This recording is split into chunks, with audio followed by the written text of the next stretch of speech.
Fala Mercado está de volta aqui no Coletiva.tv. E como a gente sempre explica, a nossa dinâmica semanal é com 2 convidados. Eu tenho sempre aqui na mesa 2 pessoas. Uma que vai ser a nossa fonte, ou seja, ela vai ser sabatinada, e o outro que conduz essa conversa. Sempre pessoas que tenham conhecimento, argumento e muita opinião, porque, afinal de contas, neste programa, o protagonismo é do mercado. Hoje eu tenho aqui comigo Leandro Olegário, Carlos Atichuri, e a gente vai conversar sobre um tema que ele é extremamente importante, mas ele é muito delicado. Ética versus sensacionalismo na mídia. O que é ético, o que é o respeito à informação e o que é, de fato, passa dessa linha e vira um sensacionalismo, e vira um caça-cliques, como a gente fala. E aí eles vão conversar com vocês e entre nós, inclusive, sobre isso. Então, como a gente sempre faz, eu colo aqui o currículo, porque ele normalmente é extenso, né? E eu vou apresentar para vocês quem são, de fato, essas pessoas que estão comigo desta vez.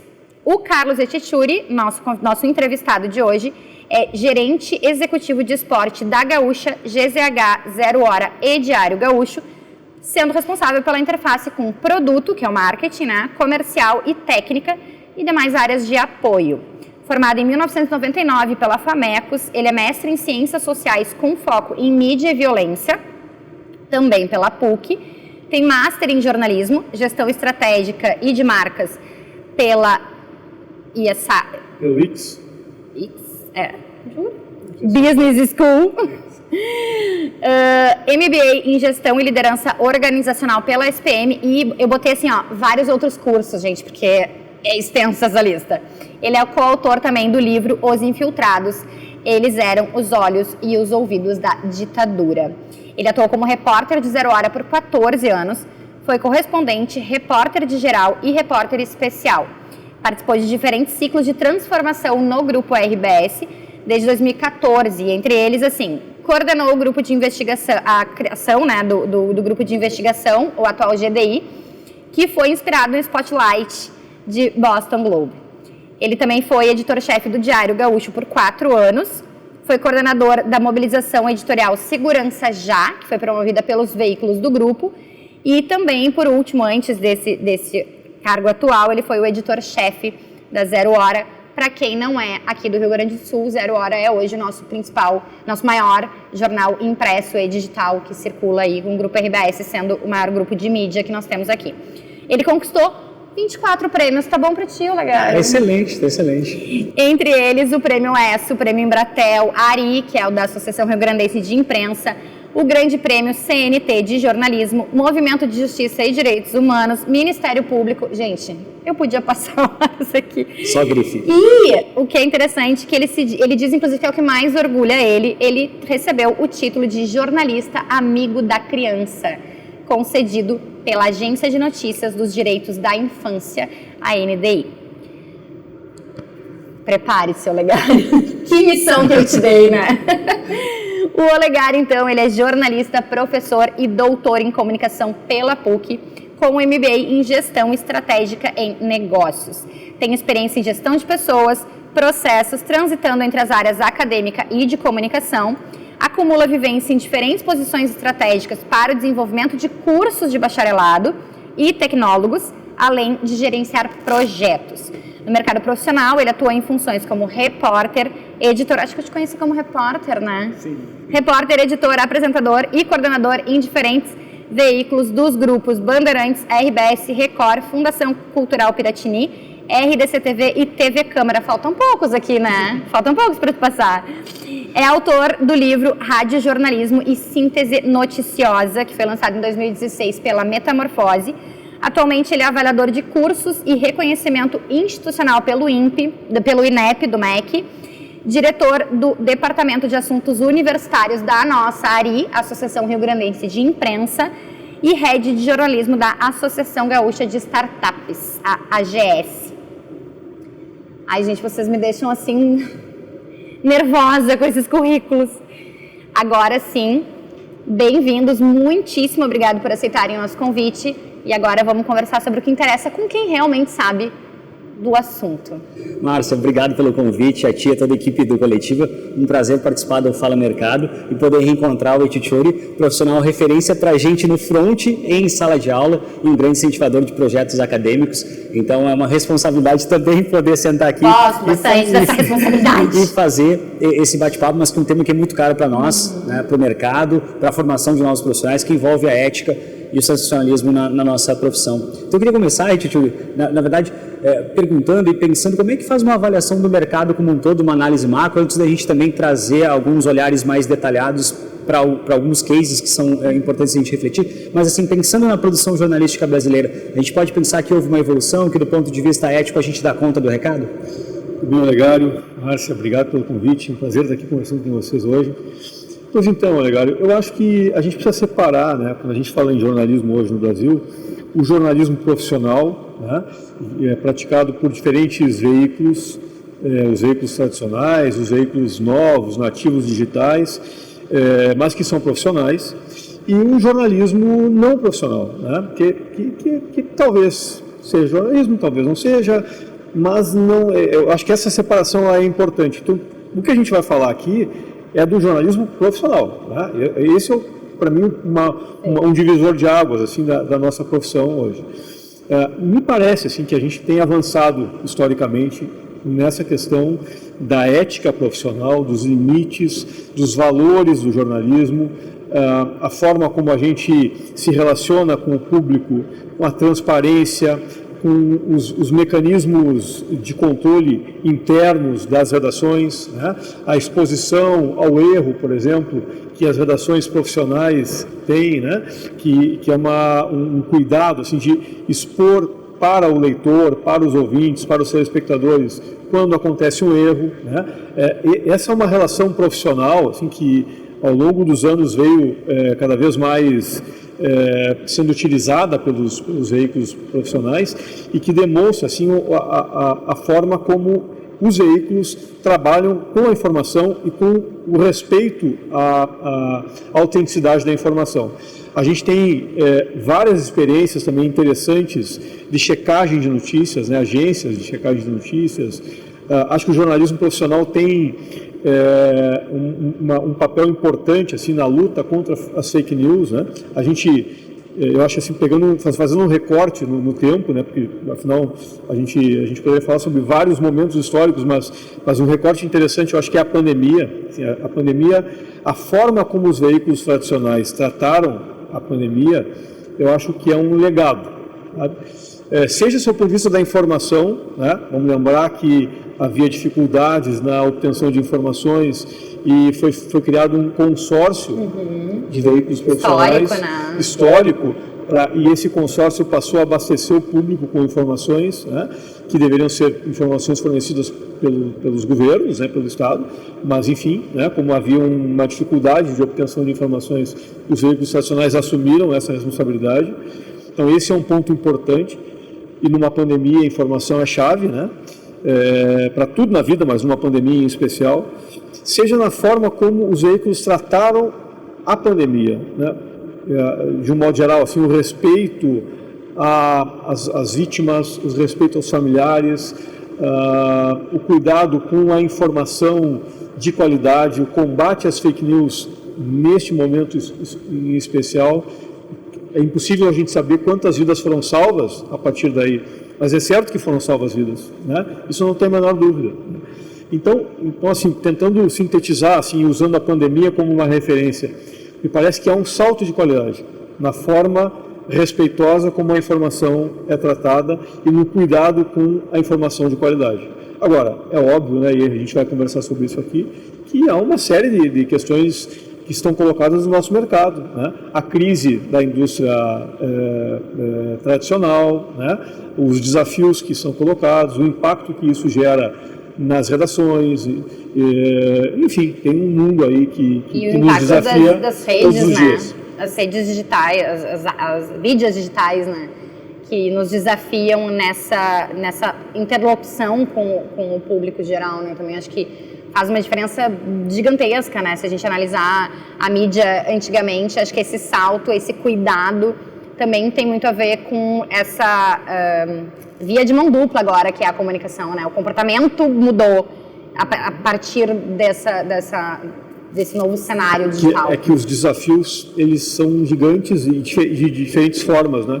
É o desafio do negócio, é o desafio do público, que nos cobra muito mais do que nos cobrava antes, né? E com toda a razão, porque afinal de contas tem acesso direto o feedback é instantâneo praticamente na notícia publicada.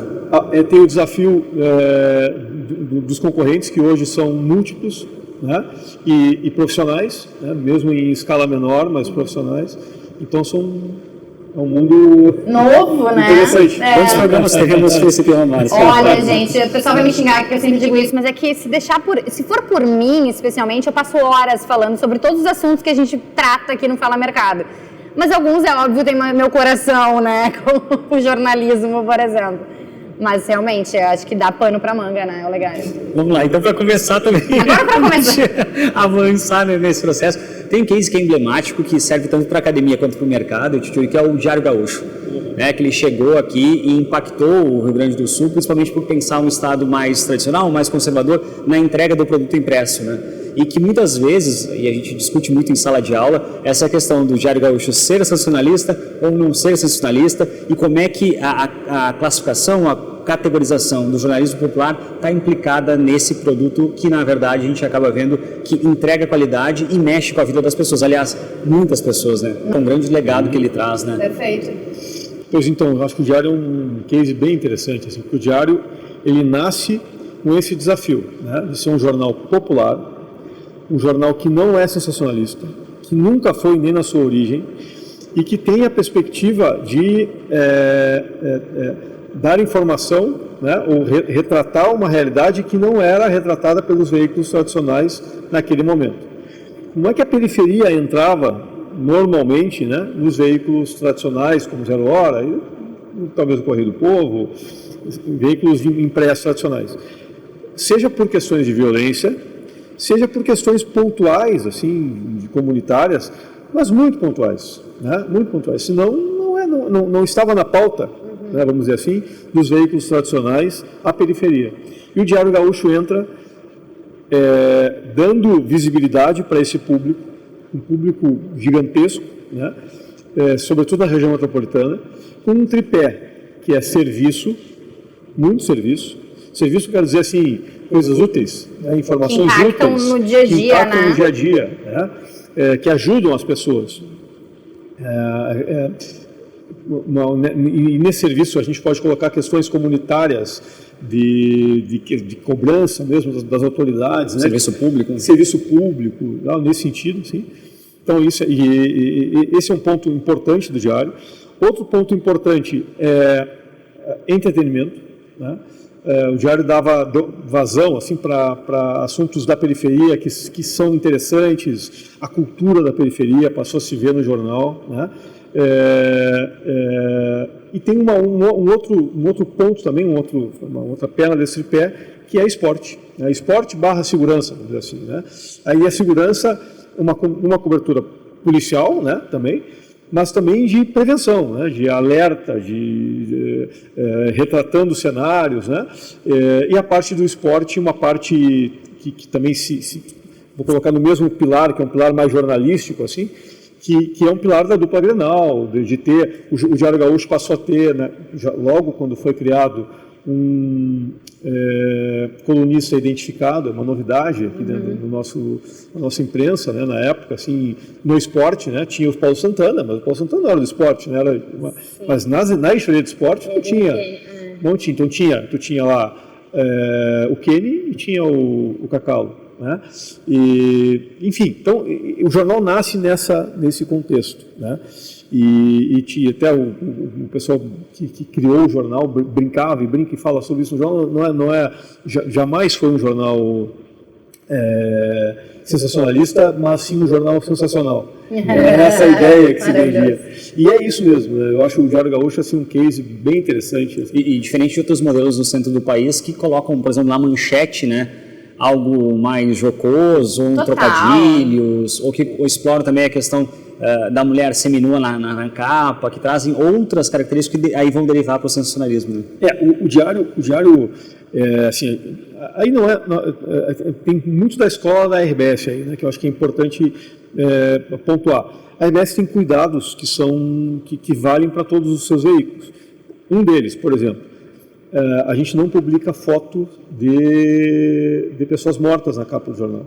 Nem na capa, nem dentro do jornal. Exceção da exceção. Né? Se for o caso, pontualmente, se discute até na última instância e se avalia se for o caso. Se não, como regra, não se publica fotos de pessoas mortas dentro do jornal. Então esse é um ponto importante, né? que ajuda no Diário Gaúcho também na sua composição. Isso vale para os dois, né? Zero é Diário Gaúcho, importante. Né? Vale para o Diário Gaúcho também. Então isso é uma coisa. Outra coisa, mulheres nuas. O Diário publicava fotos de mulheres com pouca roupa, assim, com biquíni e tal, mas nunca de mulheres nuas. Isso é um detalhe que pode parecer menor, mas não, assim, não havia seio de fora, entende? Isso é uma coisa que também diferencia de alguns veículos nacionais, né? A linguagem também, né? É uma linguagem que tem um pouco de ironia, tem brincadeira e tal, mas ela é sempre respeitosa. Essa é uma outra questão. O que se conversava assim, internamente dentro do jornal? Bom, esse jornal ele vai certamente passar por uma família com, sei lá, 4, 5, 6 pessoas, e nessa família provavelmente tem crianças, tem adolescentes, né? Tem pessoas mais velhas, pessoas religiosas e tal. E essas pessoas não podem se constranger ao ler o jornal. Entende? Essa era a ideia, né? Então tu tinha que ter um cuidado para que esse assunto fosse tratado da forma mais correta possível e sem constrangimento e tudo mais. É evidente e aí falando não só do Diário, mas de um modo geral, né? O sensacionalismo, ele é uma fera enjaulada, né? Ele está lá, tu tem que lidar com esse risco, né? Esse é um risco que é possível. Mesmo os veículos tradicionais, eles por vezes descamam, claro, né? Publicam coisas que não deveriam. Porque a linha é muito tênue, né, Tchuri? É uma palavra que tu escolhe, porque, né, até uma questão semiótica, até a foto que se escolhe. É muito delicado. Isso é uma coisa que eu converso bastante, a gente também falava fora do ar, que algumas situações são constrangedoras, não só para o público, mas para nós jornalistas também é difícil.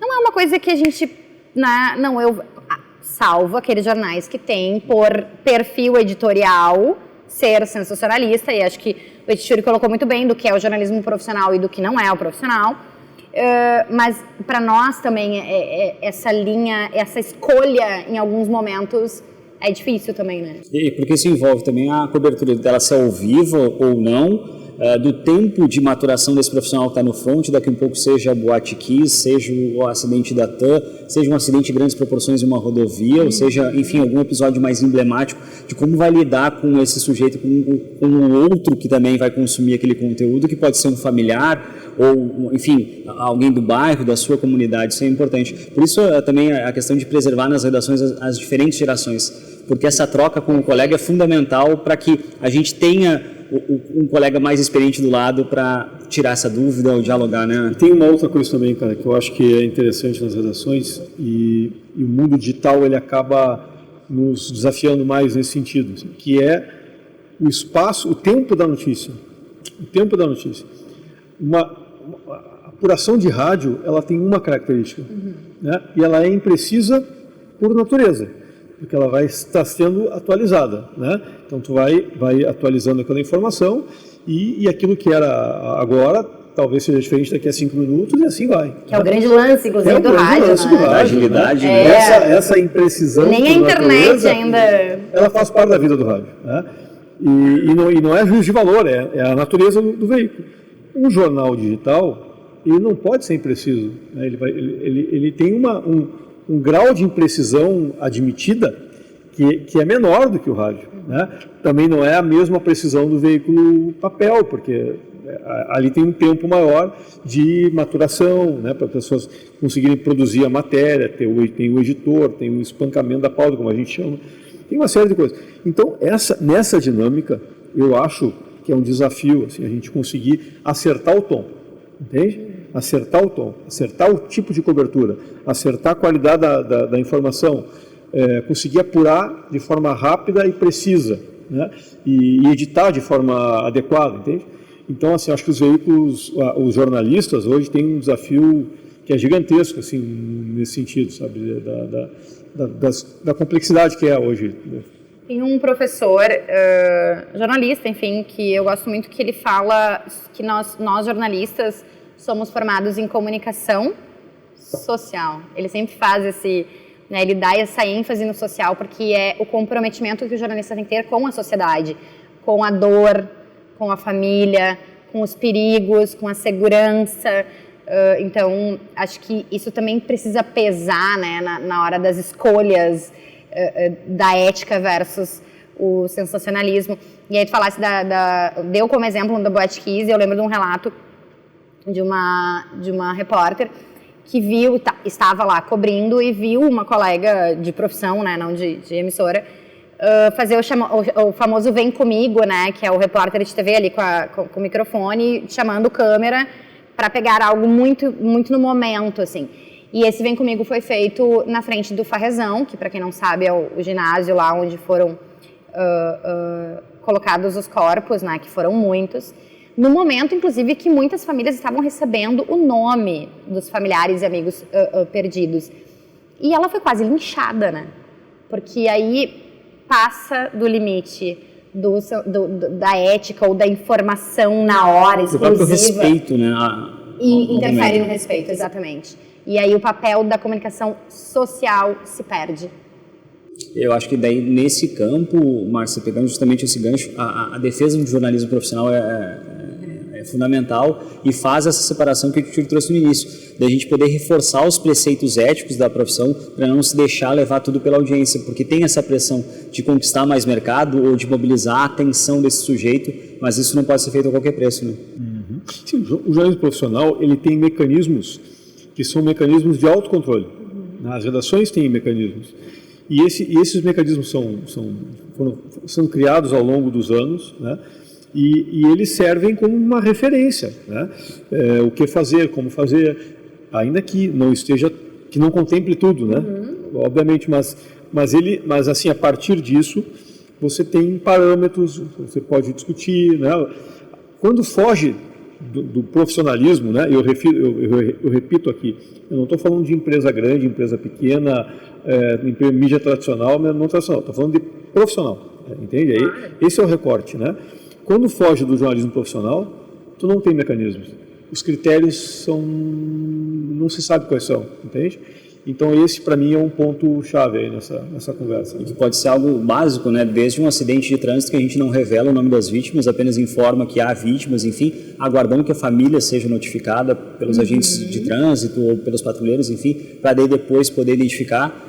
Que é um exemplo simples, mas que faz toda a diferença no tratamento da notícia. Acho muito legal o teu ponto, Legário, porque assim, a gente vai ao extremo, que é a tragédia, que é a dor, que é a questão da segurança, inclusive de algumas situações, ao detalhe mínimo, assim, inclusive, por exemplo, a questão de como chamar alguém que está sendo investigado ou julgado, ponto bem interessante. De suspeito, não vai chamar de bandido, de assassino, de sei lá, homicida. Ele é até que seja condenado. Até que se dê todo o processo, até que seja condenado. E mesmo assim, né, são termos, essa sutileza, esse cuidado que a gente tem que ter com a informação, né? Eu acho, Marcia, que tu pegou um baita ponto, assim, que também diferencia a imprensa profissional, né? A mídia profissional. O caso dos termos técnicos, né? E também, assim, quando dá o nome da pessoa? Publica o nome, não publica o nome. Em que circunstâncias? Publica o ambiente em que aconteceu determinado local. Isso vai estigmatizar aquele ambiente? Não vai estigmatizar aquele ambiente. A pessoa é suspeita, é indiciada, é denunciada, é réu num processo, é condenada, é preso em flagrante, é preso preventivamente. Essas coisas todas que talvez o leitor, o telespectador, o ouvinte não perceba, assim, de um primeiro momento, mas são cuidados que são todos colocados na confecção de uma matéria, entende? Na apuração e na publicação da matéria.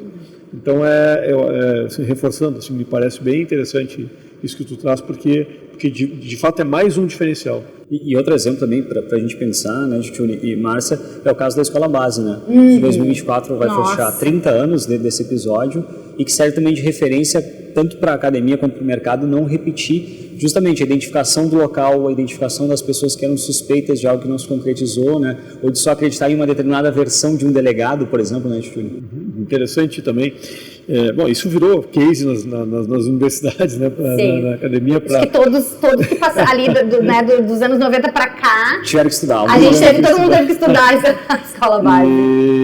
E interessante agora também, né, é que um dos profissionais, né, envolvidos naquela cobertura, o Vladimir Salari da Globo, ele fez eu não sei se ele participa do documentário, não sei quem é exatamente o autor do documentário, em que a história dele é contada, assim, a autocrítica que ele faz, da forma como ele fez aquela cobertura, né? E o grãozinho de areia colocado certamente por ele ali, de forma inadvertida, por certo, naquele momento, naquele episódio que é triste, espetáculo, né? Na verdade, que se fez. Que marcou a imprensa nacional, né? Perfeito. E agora eu lembrei, a gente vai lembrando de cases, né? Porque eu acho que para falar ainda mais sobre isso é importante esses exemplos. Caso Eloá, né? Tem diversos documentários, também falando em documentário, eu lembrei do caso Eloá, que também tem documentários que falam sobre o papel da imprensa, né? Aquela espetacularização que foi o caso Eloá, que terminou numa tragédia, um desfecho de uma tragédia. E aí esses limites, né? Eu lembro que foi a Sônia Abraão, se não me engano, na época, que entrevistou o cara ao vivo lá de dentro. Assim, qual era o papel da imprensa naquele momento, da voz? Num outro episódio, que talvez esteja no ar ou não, mas a gente já conversou antes, de um jornalista aqui, dizendo o seguinte, essa coisa do ponto e contraponto, às vezes, também se perde no jornalismo, porque para falar sobre racismo, tu tem mesmo que ouvir o racista? Quando a gente está falando de crimes de fato, né? Então, assim, tem mesmo que dar espaço para o sequestrador da Eloá? É realmente necessário? É valor notícia? Então, essas linhas, eu acho que o caso Eloá também trouxe, né, a questão da espetacularização de algo que terminou muito mal. Eu acho que são boas provocações que tu traz. Mas eu quero trazer uma outra conversa também para a gente colocar como reflexão, né, nesse debate sobre os limites da cobertura, o exagero e etc. Né, que é a própria Lava Jato, né, a forma como foi feita a cobertura, né, o tamanho da cobertura, a forma como pessoas foram expostas, né, naquele momento, né, e muitas vezes com elementos pequenos, assim, objetivamente, né? E depois a gente foi entender também outras partes desse processo, né, outras pontas, e quais eram as implicações, quais os interesses, né, e tal. Eu acho que também, assim, ao longo do tempo, ao longo da história, porque essas coisas elas precisam decantar, né, para que a gente faça uma análise mais fria e mais tranquila, né? Exato. A gente vai ter uma reflexão mais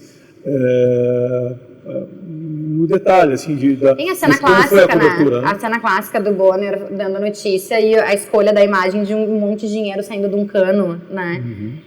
Assim, como tu disseste, inclusive o jornalismo profissional peca, né? E desliza nessas coisas. Então, claro, tu tem que entender também uma cobertura sobre algo que é incomum no Brasil, que era incomum, né? A prisão de corruptos.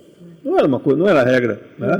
Então, assim, é compreensível também uma certa adesão, né, da opinião pública a uma ideia que parecia que é, na verdade, justa, legítima, correta, no sentido mais amplo, né?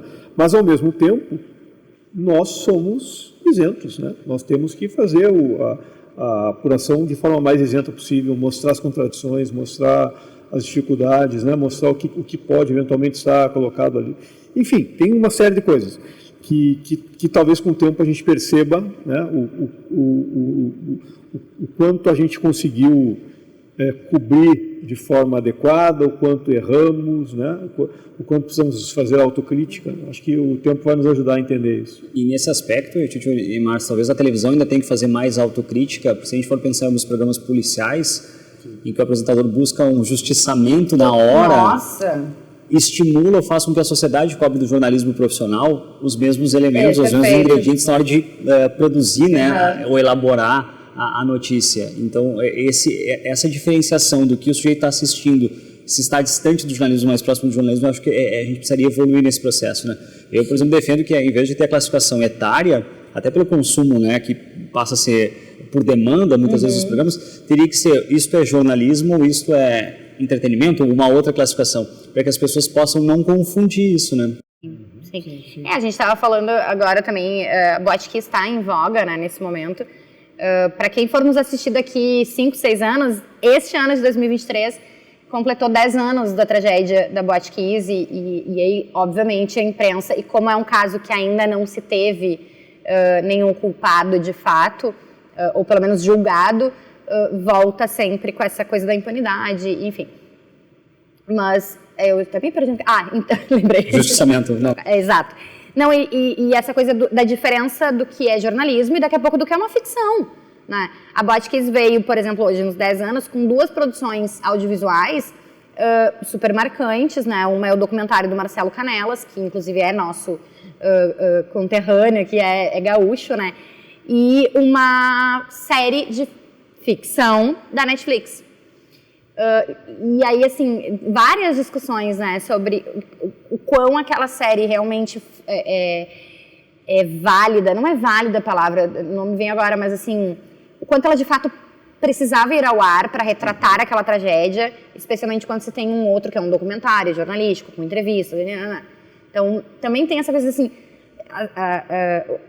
quem produziu inclusive a série se defendendo porque houve muita crítica, que aquilo era... Não, você tem que entender que a série é de ficção e ela coloca elementos mais romanceados, inclusive, naqueles personagens. E aí, será?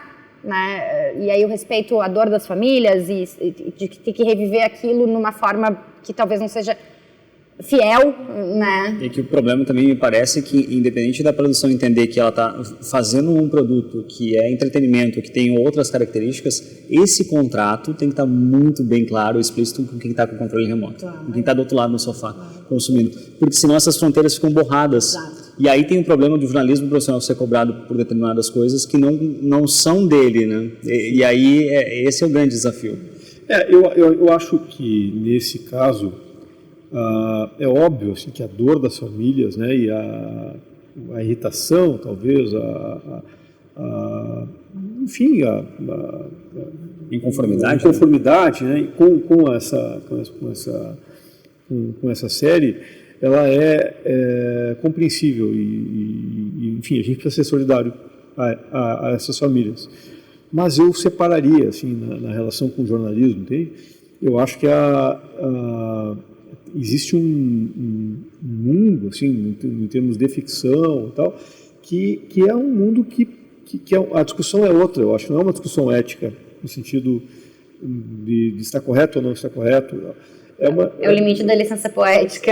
Ou da adequação, ou do momento. Né? A gente está vivendo uma realidade aqui que somos gaúchos, os santamarienses são nossos, né, vizinhos quase, né? Então, puxa, a gente está do lado deles, né? A gente sabe disso. Mas, ao mesmo tempo, existe também, ao longo da história, assim, muitos episódios que são retratados na ficção, né? Em forma de série, em forma de filmes e tudo mais, e que acontecem, né?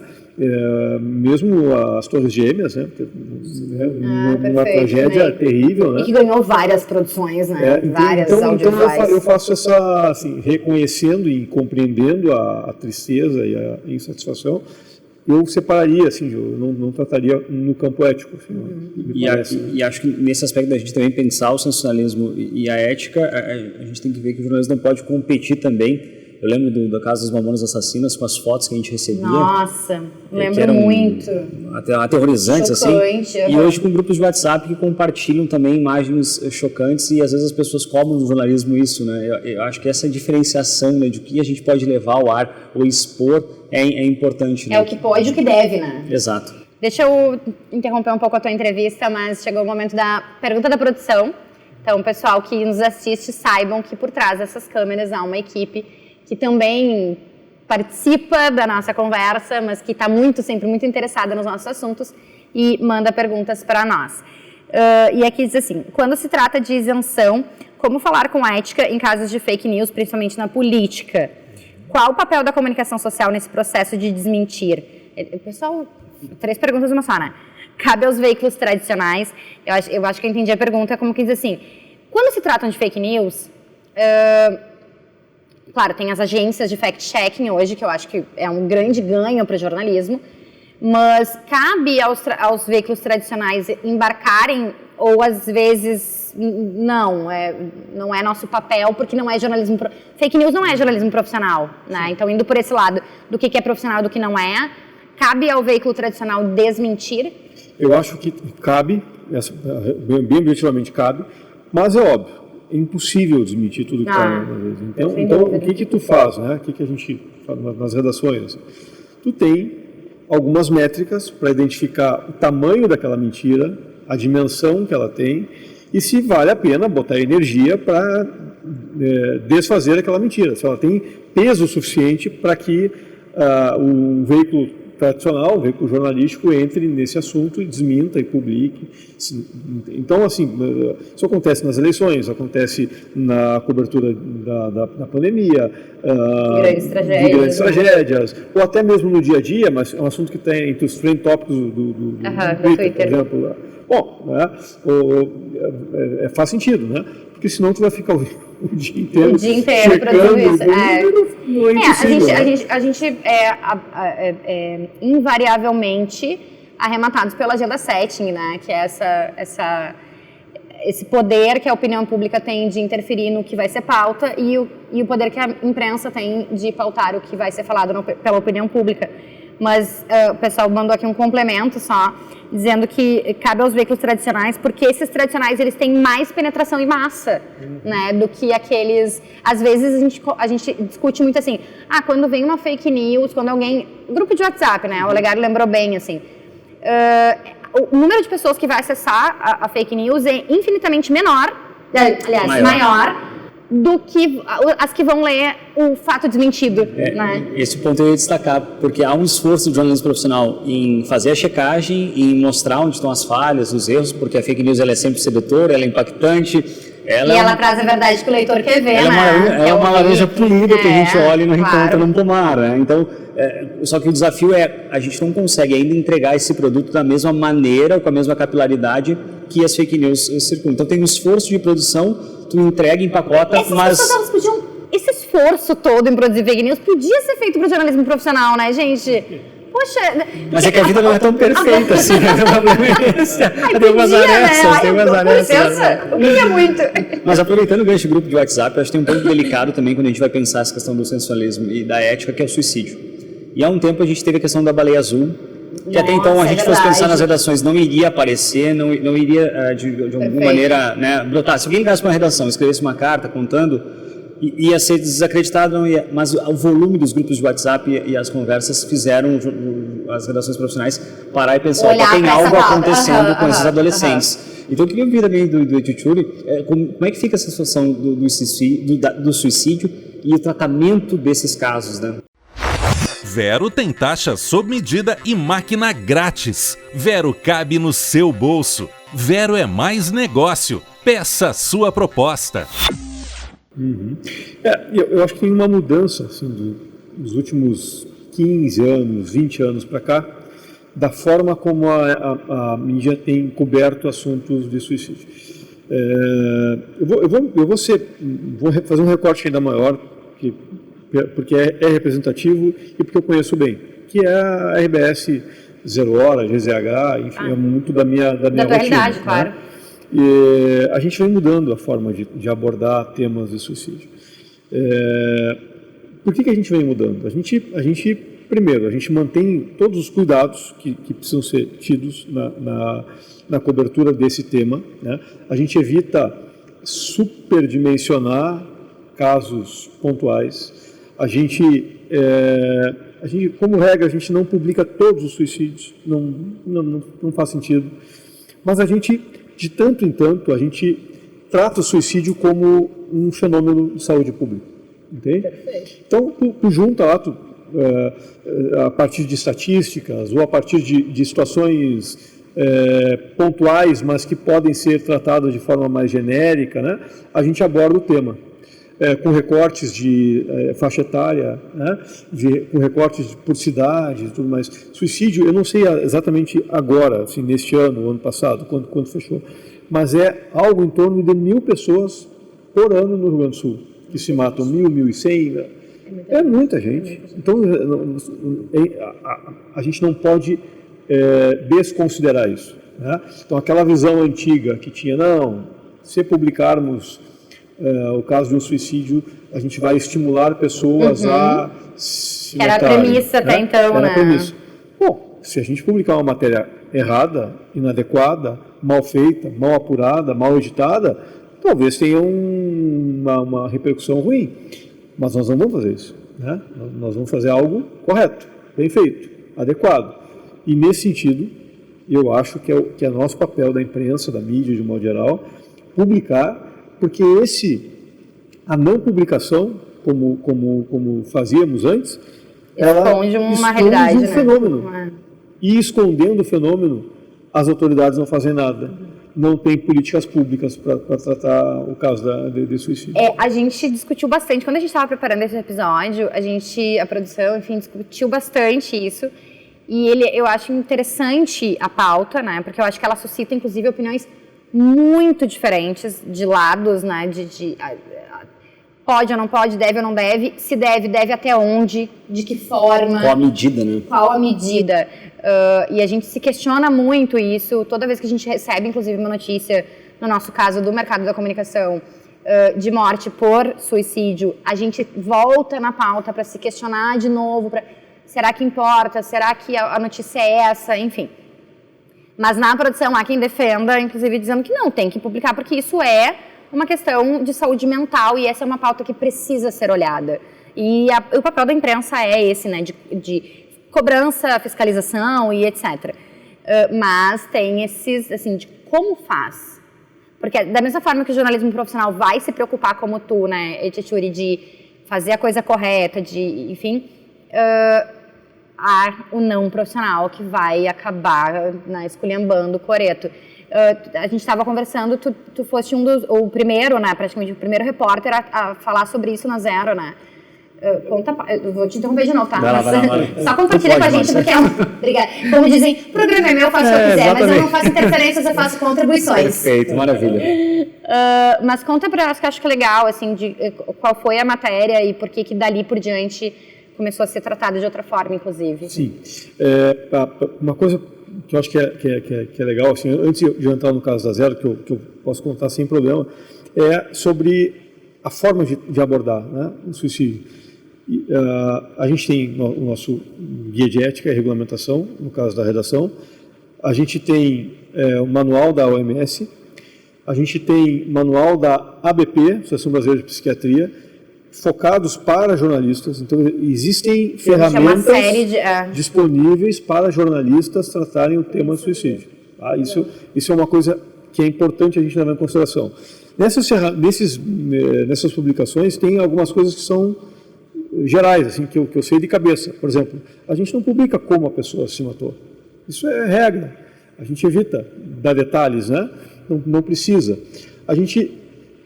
E aí eu falo mais pela redação, a gente não publica, como falei antes, todos os casos pontuais, né? Eventualmente, dependendo das circunstâncias, se for em via pública, porque pode ter repercussão social e tudo mais, sim, mas senão a gente tenta juntar casos, né, e contar de forma mais ampla. E sempre que possível também, publicamos matérias com orientações, né, com uma parte de subsídio, assim, para as famílias, né, para identificar o que fazer, como tratar o assunto, né, que também estão disponíveis em vários manuais aí, de fácil acesso. Sobre a Zero, eu publiquei em 2006 e depois em 2008, 2006 uma matéria sobre um caso pontual, mas que na época foi era assim, uma história terrível, mas de grande impacto assim, na forma como aconteceu. O caso de um adolescente que se matou em Porto Alegre, utilizando, na época, ele frequentava um fórum de pessoas com ideias suicidas. Este fórum na internet, era no Yahoo, se não me engano, e ali havia pessoas de várias partes do mundo, e ele participava daquele fórum, e ele estava em tratamento, inclusive na época, e acabou que ele se utilizou daquela rede para cometer o suicídio. Ele buscou informações, pessoas que o incentivaram, né? Então foi um caso terrível, com grande repercussão na época. A gente publicou a matéria depois de muita discussão interna, e a partir daquela matéria, a gente publicou uma outra matéria em 2008, que eu também fiz, e essa sim, eu acho que é a primeira série de reportagens que a Zero Hora fez sobre o tema, que era, o nome da matéria é Tragédia Silenciosa. Era essa a ideia. A gente publicou uma série, foram 4 dias, contando histórias, tratando o assunto, mostrando como é possível combater, assim, no sentido de prevenir, melhor do que combater, o suicídio. Enfim, repercussão gigantesca. Na época eram cerca de 1.000 casos por ano, aqui no Rio Grande do Sul. E, enfim, então essa série ela passou a ser muito citada, inclusive em pesquisas acadêmicas. Eu falei bastante sobre isso em universidades e também em outras universidades de jornalismo e outros cursos de psicologia também. E ela é citada num dos manuais publicados pela Associação Brasileira de Psiquiatria, como uma referência na cobertura do tema. Legal. Não é a única matéria, tem outras matérias também, mas a legal, nossa matéria né, faz parte daquele... Um jornalismo sério e profissional, né? E depois disso, Faz uma virada de página, acho, nesse sentido Exato. de mostrar que é possível cobrir o tema. outras colegas da Zero Hora publicaram matérias também representativas, importantes. Eu me lembro agora aqui da Letícia Duarte, da Larissa Rosso, e certamente estou esquecendo de mais alguém que publicou matéria. Não, mas os nomes das meninas já tá ótimo, são pessoas incríveis, realmente, profissionais maravilhosas. Última pergunta, Olegário. É mesmo? Juro. Passou tão rápido, gente. Ai, gente, eu odeio essa hora. Mas é porque, né, se deixar, a gente vai tomar conta, que vai invadir, inclusive, o horário das próximas gravações. Então vou tentar ser o mais objetivo possível na pergunta, Vamos lá. que é da seguinte forma. Na cobertura, então, de suicídio, não se valorizar o método, né, para justamente não haver esse estímulo. Por outro lado, o jornalismo não pode pensar na maneira de levar suas matérias, divulgar o seu método de construção das suas histórias, das reportagens, para fortalecer a ética e afastar o sensacionalismo. Não pode ser um caminho, Sim, tu diz de um modo geral, de modo geral. Contar como é que essa reportagem foi construída, como essa reportagem mais visibilidade, foi feita, né? Não só o jornalismo de dados pode caminhar para isso, mas no geral, né? Eu acho uma ótima provocação. Eu particularmente faço essa provocação semelhante, assim, internamente na redação, no sentido de sermos mais transparentes, né? Dos nossos processos, das nossas reuniões, nos expormos mais, né? Nos abrirmos mais nesse sentido, assim, de como fazemos, por que fazemos. Enfim, acho que essa é uma discussão que a gente tem avançado, mas eu concordo que tem um caminho ainda grande a percorrer e avançar, assim, né? no como fazemos, né? Vamos lá para mais uma rapidinho? Ou... Muito rápida, muito rápida. E a humanização das histórias também é um caminho? Sim, também. Ou é outro caminho também? Também, mas eu acho que isso a gente avançou bastante. Assim, a gente que é o chamado o case, né, como a gente chama no jornalismo, né, que é a história que ilustra aquele assunto, né? Ou a TV trabalha basicamente com cases, né? Eu acho que sim, né? Mas acho que o assunto, eu acho que a pauta A pauta eu acho que é uma grande questão, assim, para a gente... É um passo antes de humanizado ou não, é fazer ou não fazer a pauta e como fazer, o que é pauta, quais assuntos que vamos abordar, né? Eu acho que tem um mundo aí interessante. Fica a dica aí, pessoal, quem quiser fazer um movimento aí pra gente evangelizar a nossa mídia sobre como tratar esse assunto para que, de fato, ele seja tratado como deve ser, com respeito e etc., fica a dica aí, o Olegário, ele adora esses movimentos. Já me senti provocado aqui. Vamos lá. Gente, muito obrigada, Olegário, obrigada. Etchetchuri, muito obrigada. Mais uma vez, os guri ficam enchendo... Eu ia falar. Vou falar, os guri ficam enchendo meu saco aqui, tá, gente? Porque eu falo algumas coisas repetidas, mas é que realmente, né, a gente parte do princípio também que ninguém vai ver todos os vídeos. Podem ver. Podem se certificar, inclusive, de que eu falo realmente as mesmas coisas em todos os vídeos. Mas é que tem alguns assuntos que a gente poderia falar muito tempo sobre ele.